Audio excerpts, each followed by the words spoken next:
今天我们来说说画面比例。画面比例呢，不同于画幅。画面比例指的是照片的尺寸，也就是照片的长度和高度之间的比值。通常呢，用2个数字加冒号进行表示，前面的数字代表长度，后边的数字代表高度。比如3:2、4:3、16:9。而画幅指的是胶片或者感光元件的物理尺寸。简单来说，就是相机或摄像机中负责成像区域的大小。画面比例的发展与相机的画幅和摄影题材的演变密切相关。那么大家都说摄影穷3代，究竟是什么原因会让很多摄影师在不断的购买新的设备？从19世纪的大画幅到120时代的中画幅，再到135胶片的革命，最后到今天的数码相机，摄影行业和技术一直在发生改变。但为什么照片的尺寸始终没有统一？还有更多的摄影师在追求不同比例的照片和不同画幅的相机。其实是因为不同画面比例的照片带来了不同的视觉语言，有的比例更适合拍摄风景，有的适合拍摄故事。今天我们将探讨画面比例，希望能够帮到你更好地理解不同画面比例，并且能够根据拍摄题材选择一台合适的相机。那我再向大家介绍一下常用的比例和适合的场景。我们从最经典的3:2画面比例开始。优点呢是非常通用，能很好的兼顾主体与环境，但缺点呢也非常明显。如果你想表达某种主观情绪或者风格，它可能显得有些平淡。比较建议的使用场景，比如旅行记录、街拍或者新闻摄影这种强调真实感的题材。接下来的2个画面比例呢比较方正，4:3和5:4。4:3呢是很多手机和 M43 系统正在使用的画面比例，它更容易填满画面，使整个画面看起来呢更加平衡。而5:4画面更素质，视觉上比较整齐。我个人建议使用的场景呢，比如建筑、人像或者极简风格的题材。我在静物拍摄、人像、空间摄影中更偏爱这2个画面比例，它们更容易带来设计感和平衡感。再就是1:1的方正画面了，它的优势在于平衡和专注，观众的视线呢自然聚焦在中心，没有强烈的引导方向，非常适合极简、对称、静态的画面。同时呢，它也很适合玩线条、几何构图和对角线布局。当然，它的局限在于空间感不够灵活，不太适合展现动态或者广阔的场景。最后，我们再说说画面比例的极端玩法。这类比例呢没有固定的格式，常见的有2:1、3:1、16:9、21:9，或者自定义的剪裁。那它的价值呢在于展现自由和张力。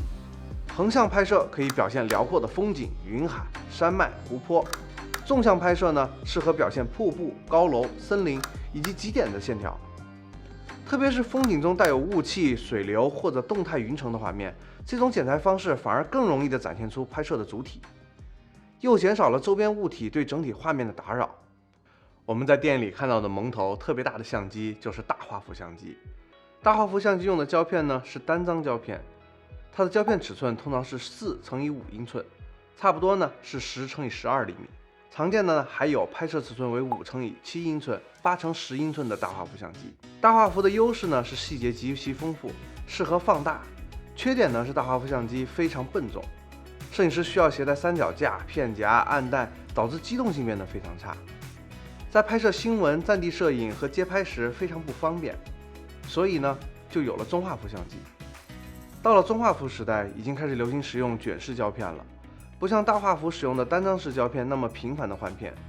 通常中画幅胶片被大家广泛的认知为120，其实呢还有121、122等。在这里120只是个型号名称，没有别的含义，就如同苹果手机有15、16一样，只是因为当时柯达的影响力，让120成为大家普遍使用的规格。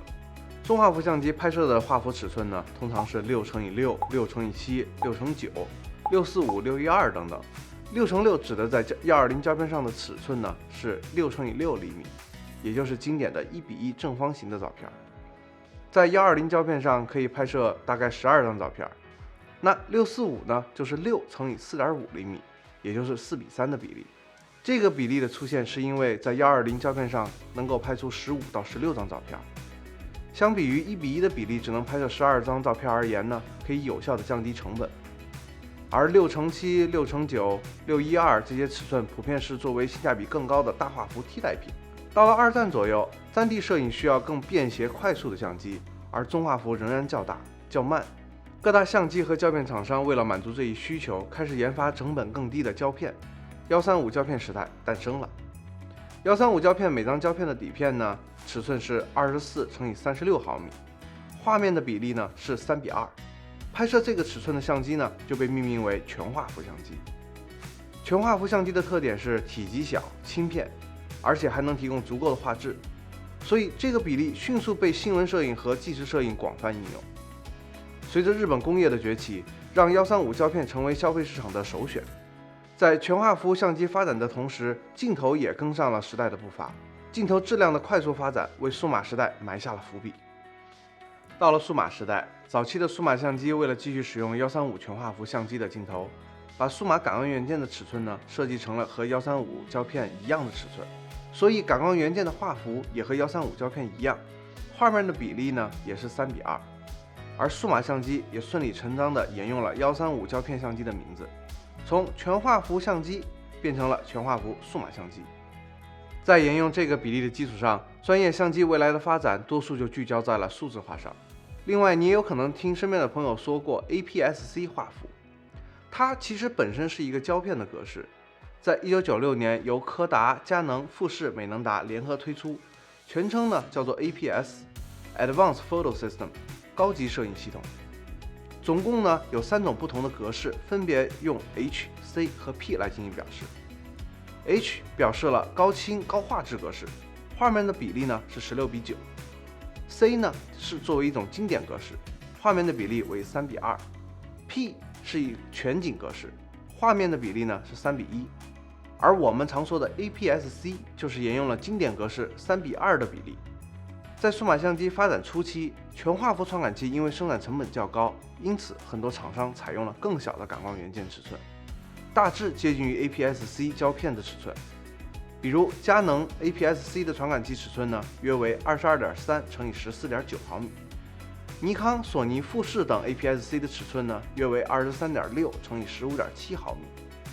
总之 ，APS-C 从 APS 胶片的 Classic 格式演变而来的，后来被数码相机厂商沿用为中等级传感器尺寸。它的尺寸较小，成本更低，并且兼顾画质与便携性，因此成为了目前最主流的非全画幅规格之一。这里你是不是好奇你现在所使用的相机或者手机是不是也在使用3:2这个比例？其实不完全是。随着消费级数码相机和手机时代的到来，随之而来的还有 M43 传感器，以及我们手机里使用的1英寸甚至更小的传感器，它们都使用了4:3的比例。但别忘了，大多数的数码相机所使用的比例还是3:2。那话说回来，为什么大家都会说摄影穷3代，单反毁一生呢？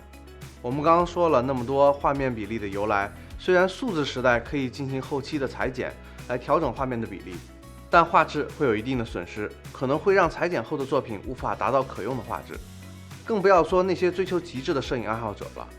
所以你会看到一些爱好者在追求极致路上越走越远，大家不满足于后期的调整，反而来追求前期的一次性拍摄。不同于数码相机只有几种画面比例的感光元件可以选择，胶片相机的选择就更多了。我为大家列举了几台现在比较常见的胶片相机所对应的画面尺寸。4×5、8×10大画幅常见的品牌呢，就有林哈夫、西安纳、Toyo View 等。相比大画幅，中画幅的可玩性就非常的高了。很多厂商都专门研发了各类画面比例的胶片相机系统，或者可以更换的后背。这里我就先不展开说，如果大家感兴趣，可以在评论区留言，以后我可以专门做一期视频和大家来聊聊。6×6画幅，也就是1:1的比例。代表的相机呢有哈苏的 V 系统、禄来、玛米亚、博朗尼卡等等。6:45画幅，也就是4:3的比例。代表的相机有玛米亚645系列、宾得的645等等。6×7画幅，接近于5:4的比例。代表的相机有宾得67、玛米亚 RB67 或者 RZ67。最特别的画面比例呢，肯定要算是宽幅相机，拍摄出的照片呢，差不多是1:2，以及甚至于接近于1:3的比例，让很多风光爱好者无法自拔。612画幅是1:2的画面比例，代表的相机呢有林哈夫612、Horseman 612。617的画幅呢接近于1:3的画面比例，代表的相机呢有林哈夫617、富士的 GX617以及国产的 Photoman 等。现在市面上绝大部分的全画幅胶片相机和数码相机都在使用的仍旧是3:2的画面比例。比较特别的就是能够拍摄画面接近于1:2.7的画面比例的全景相机。代表相机呢有哈苏的 Xpan 系列和富士的 TX 系列。以上品牌只是我大概的列举，大家也可以在评论区进行补充。我这期的内容呢，不是想推荐哪一个相机的品牌，只是想用它们来做一个大致的总结，让大家明白，如果拍摄胶片，可以通过不同的相机直接拍摄出不同的画面比例。你可能觉得刚刚的总结还是太长了，有那么多的画面比例，还有那么多不同的画幅。那很多朋友会问，我们是不是需要在拍摄前就决定好画面的比例？我的建议是，如果你已经知道你想要拍摄什么样的照片，当然最好在拍摄之前就选定好画面比例，这样的构图呢会更精准。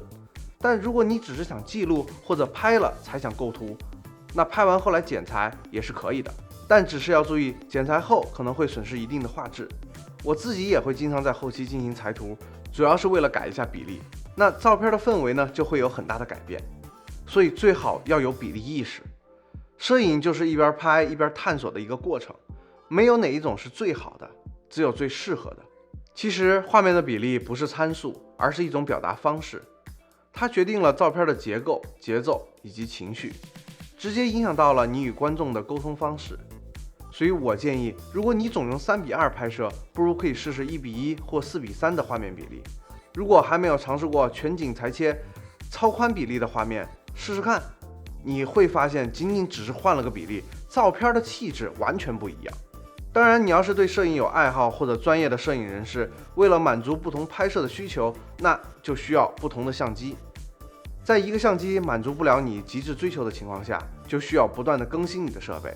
可能这也就是为什么大家总说摄影穷3代的原因。希望大家在评论区积极的留言，向大家展示一下你的作品，或者说说你喜欢的画面比例。别忘了点赞、收藏、加关注。谢谢大家观看这期视频，我们下期再见。